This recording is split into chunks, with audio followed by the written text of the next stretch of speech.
Сегодня в стране отмечают День России. В Осетии уже традиционно проходят массовые гуляния, концерты, выставки. Хетекплиев побывал на празднике, подготовил расширенный материал.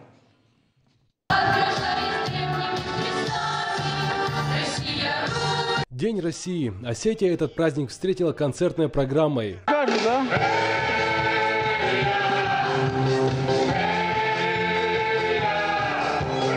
На сцене выступают молодые таланты Северо-Осетинского госуниверситета.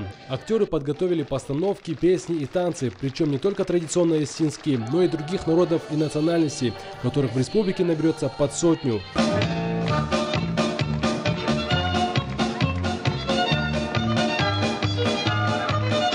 Бессменный ведущий главных национальных праздников Алан Албегов. Не первый год он ведет самые значимые мероприятия, проходящие в республике, но каждое событие воспринимает по-особенному. Лично для меня, как для ведущего этих мероприятий, это прежде всего ответственность. Прежде всего ответственность, потому что чтобы передать атмосферу праздника, передать величие этого праздника, это не просто там какой-то конференц представить того или иного артиста, подвести к значимости праздника, к величию праздника. И, наверное, ответственность более высокая, чем обычный концерт, чем обычный конференц. Песни и музыка, которая играет в этой ракушке, эхом разносится по парку культуры и отдыха, радуя слух гостей и жителей республики.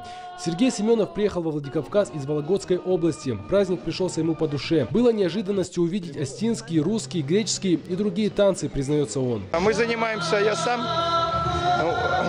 с женой приехал и с детьми, мы занимаемся фольклором, изучаем наши национальные, там, где мы живем, и записываем фольклор, и песни, и танцы. Так что нам это очень близко. День России празднуют вот уже 31 год. Каждый раз стараются отмечать все масштабнее. Но главное в этом празднике – это люди разных национальностей и культур. Но всех их объединяет общая история и любовь к родине. 193 народа на сегодняшний день по последней переписи живет в нашей стране.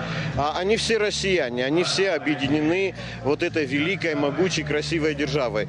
Поэтому, наверное, поэтому нам нужно этот праздник отмечать всем вместе и поздравлять с этим праздником друг друга на разных языках, и петь песни, и танцевать танцы разных народов. Россия великая, Россия многообразная, она разноцветная. Вот поэтому. На этом праздник не закончился. В это время в центре города на площади Свободы проходит концерт. Хетекплиев, Александр Левченко. Новости Осетии.